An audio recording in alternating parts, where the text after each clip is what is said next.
नमस्कार, मैं हूं आपके साथ हर्षिता और आप देख रहे हैं भोपाल महानगर न्यूज। आइए करते हैं कुछ खास खबरों से शुरुआत।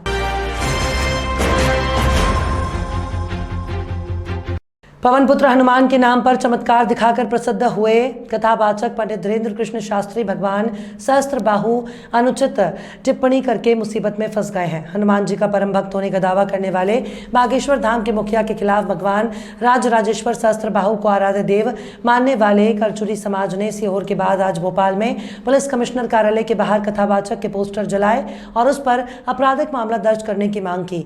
प्रदर्शनकारियों ने धीरेन्द्र शास्त्री द्वारा भगवान सहस्त्रबाहु को लेकर अपमानजनक कथा वाचन करते हुए वीडियो बनाकर सोशल मीडिया में अपलोड करने को हेट स्पीच बताया। बाद में उन्होंने पुलिस कमिश्नर को ज्ञापन देकर पंडित धीरेन्द्र कृष्ण शास्त्री पर कार्रवाई की मांग की।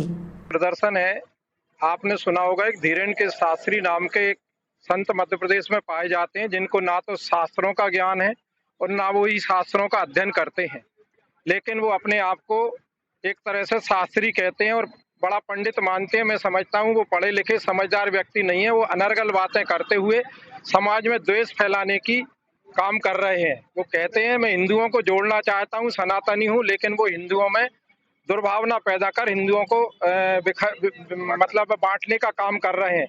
अभी अभी उन्होंने एक सोशल मीडिया पर पोस्ट डाली है 2-3 रोज पहले, जिसमें उन्होंने हमारे आराध्य राजराजेश्वर सहस्त्रबाहु भगवान के विषय में अनर्गल बातें कही हैं। मैं उन बातों को, क्योंकि हमारे आराध्य में दोहरा भी नहीं सकता, इतने गंदे शब्द उन्होंने उपयोग किए हैं।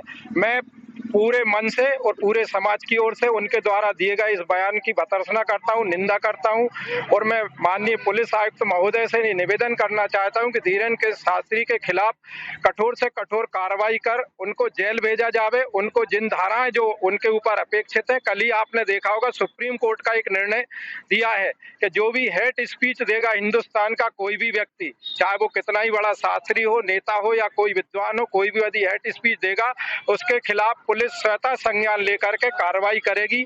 मैं आयुक्त महोदय से, माननीय यहाँ के प्रशासन से ये निवेदन करना चाहता हूँ कि इन्होंने जो हिंदू धर्म को बांटने की और कलार समाज के आराध्य को जो चुनौती दी है और उनके विषय में अनर्गल वार्तालाप किया, उनके खिलाफ कठोर से कठोर कार्रवाई की जाए। और दूसरी, मैं उनको एक चुनौती और देना चाहता हूँ। उन्होंने कहा है कि मैंने शास्त्रों का अध्ययन करके ये बात कही है। मैं भी एक कलार समाज का एक प्रतिनिधि हूँ, कार्यकर्ता हूँ, मैंने भी शास्त्रों का अध्ययन किया है। मैं उनसे किसी भी प्लेटफॉर्म पर शास्त्रार्थ करने के लिए तैयार हूँ। यदि उनमें हिम्मत है तो मेरे से शास्त्रार्थ की चुनौती स्वीकार करें और किसी भी टीवी चैनल के माध्यम से किसी भी जगह पर मैं उनके शास्त्रार्थ का चुनौती देता हूं और उनको बताऊंगा कि सहस्त्रबाहु भगवान क्या है। शायद उन्होंने सहस्त्रबाहु भगवान के विषय में कोई अध्ययन नहीं किया है। बिना अध्ययन के उन्होंने जो बात कही है, मैं पूर्ण रूप से उनसे ये चाहता हूं कि वो माफी तो मांगे ही मांगे और जेल जाने के लिए वो तैयार हों। मैं शासन से अनुरोध करता हूं, पुलिस कमिश्नर से अनुरोध करता हूं कि सुप्रीम कोर्ट के कल जो दिए गए आदेश को पालन करते हुए धीरेन्द्र के शास्त्री के खिलाफ सख्त कार्रवाई कर। धन्यवाद। आपस में सौहार्दपूर्ण संबंध रखने वाले मध्य प्रदेश के मुख्यमंत्री शिवराज सिंह चौहान और कांग्रेस के प्रदेश अध्यक्ष कमलनाथ में सत्ता के लिए मची जुबानी जंग में आज अंग्रेजी के अक्षर SMS और B प्रमुख हथियार रहे। बीजेपी के चुनाव प्रचार के कर्नाटक पहुंचे मुख्यमंत्री शिवराज सिंह चौहान ने मतदाताओं का SMS यानी सिद्धरमैया, मल्लिकार्जुन खड़गे और शिव कुमार से बचने की अपील की। उन्होंने कहा कि जैसे एक करप्ट मैसेज मोबाइल को खराब कर देता है, वैसे ही करप्ट SMS कर्नाटक के भविष्य को खराब कर देगा। मुख्यमंत्री का बयान आते ही कांग्रेस के प्रदेशाध्यक्ष कमलनाथ ने भी मध्य प्रदेश में बीजेपी के राज में जनता को 5B यानी बुराई, बेईमानी, बदमाशी, बेरोजगारी और बर्बादी मिलने का ट्वीट कर दिया। उन्होंने ट्विटर पर लिखा कि इन 5B से जनता त्रस्त हो चुकी है और मध्य प्रदेश की खुशहाली के लिए कांग्रेस सरकार लेकर आएगी। 30 अप्रैल को रेडियो पर प्रसारित होने वाली प्रधानमंत्री नरेंद्र मोदी के मन की बात के 100वें एपिसोड को यादगार बनाने की तैयारी बीजेपी की प्रदेश इकाई ने कर ली है। इस रेडियो प्रसारण को एक साथ ज्यादा से ज्यादा लोगों के सुनने का रिकॉर्ड बनाने का लक्ष्य रखा गया है। पार्टी ने अपने सभी सांसदों और विधायकों को मन की बात के प्रसारण को सुनने के लिए विशेष इंतजाम करने के निर्देश दिए हैं। मुख्यमंत्री शिवराज सिंह चौहान भोपाल तो प्रदेश अध्यक्ष VD शर्मा उज्जैन के एक बूथ पर मन की बात कार्यक्रम को सुनेंगे। मन की बात के प्रदेश प्रभारी राघवेंद्र शर्मा ने बताया कि मध्य प्रदेश के 65,000 बूथों पर मन की बात को सुना जाएगा। प्रत्येक कार्यक्रम में 100 लोगों की उपस्थिति सुनिश्चित की जाएगी। इसी तरह शैक्षणिक संस्थाओं में भी कार्यक्रम आयोजित होंगे। इस मौके पर मन की बात कार्यक्रम में प्रधानमंत्री नरेंद्र मोदी जिन लोगों के नाम और कार्यों का जिक्र कर चुके हैं, उन्हें सम्मानित भी किया जाएगा। तो ये 100वां एपिसोड हम लोगों के लिए बहुत महत्वपूर्ण है। इसके लिए पार्टी ने बहुत विशेष तैयारियां की हैं और 100वें एपिसोड के लिए इस कार्यक्रम को बहुत प्रभावी यादगार बनाने के लिए राष्ट्रीय स्तर से तय हुआ है कि हर तीसरे बूथ पर इस कार्यक्रम को सुना जाना है। औसत रूप से हम देखें मध्य प्रदेश में हम लोगों ने जो व्यवस्था की है, एक विधानसभा में 100 स्थानों पर मन की बात के कार्यक्रम को सुना जाएगा और प्रत्येक कार्यक्रम में 100 की संख्या कम से कम रहेगी, यह लक्ष्य है।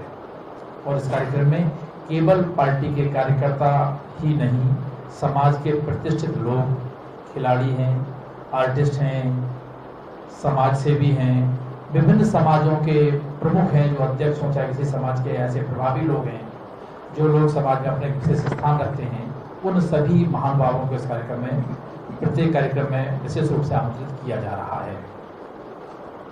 इसके अलावा एक और इसमें वैशिष्ट है इसका, प्रधानमंत्री जी ने अभी तक जितने लोगों का मन की बात के कार्यक्रम में उल्लेख किया है, ऐसे सभी लोगों को उनके संबंधित जिलों में उन कार्यक्रमों में बुला करके उनका सम्मान किया जा रहा है।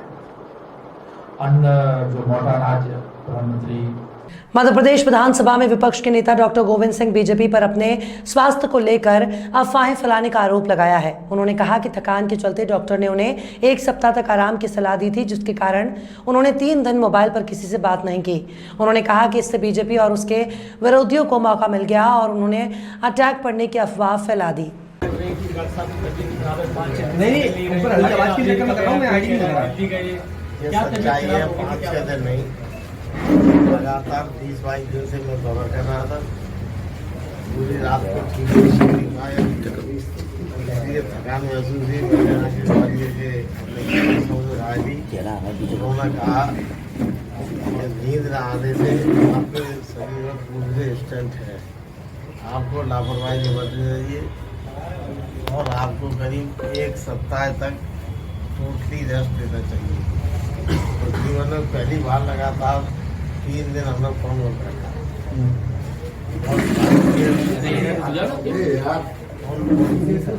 जरूरी था तो बात भी कर ली। अब किसी ने हमारे कैसी ने इस तरह की अफवाह चला दी कि उनका पक्षाघात हुआ है, गिर पड़े हैं, तो उनका हम धन्यवाद देते हैं कि इसी प्रकार वो चलाते रहे ताकि हमारी उम्र बढ़े। कोई राजनीतिक आपको मानसिक तनाव महसूस नहीं होता है? मैं कोई तनाव नहीं है, कभी तनाव रखता हूँ मैं, तो ऐसा कोई काम ही नहीं करती जिसको तनाव। ये आपने डॉक्टर को ग्वालियर में दिखाया था? MRI है, डॉक्टर पूरा चेकअप कराया, डॉक्टर अंगार ने MRI कराई, MRI की रिपोर्ट क्लियर आई, कहीं कुछ नहीं। थोड़ा बहुत उम्र है तो मामले थकान तो होगा, स्वाभाविक है। रिपोर्ट नॉर्मल है। रिपोर्ट मैं तो अपने खुद को नॉर्मल मानता हूँ, रिपोर्ट पर ज़्यादा हम विश्वास करते हैं।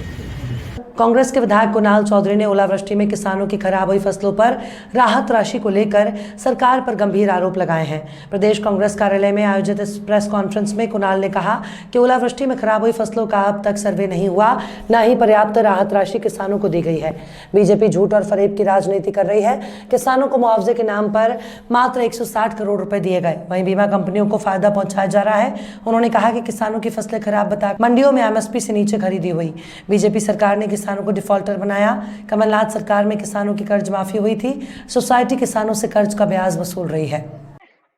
सरकार की फाइलों में किसान और गांव के मौसम गुलाबी, पर ये आंकड़े किताबी हैं, ये आंकड़े झूठे। रोज झूठी बातें मुख्यमंत्री और यहाँ के मंत्री करने का काम कर रहे हैं। अभी कहा कि 160 करोड़ रुपए हमने किसानों को राहत राशि दी, हजारों करोड़ की प्रीमियम वो बीमा कंपनियों को देते हो, उनकी दलाली करते हो, और किसान को सिर्फ 160 करोड़ देते हो।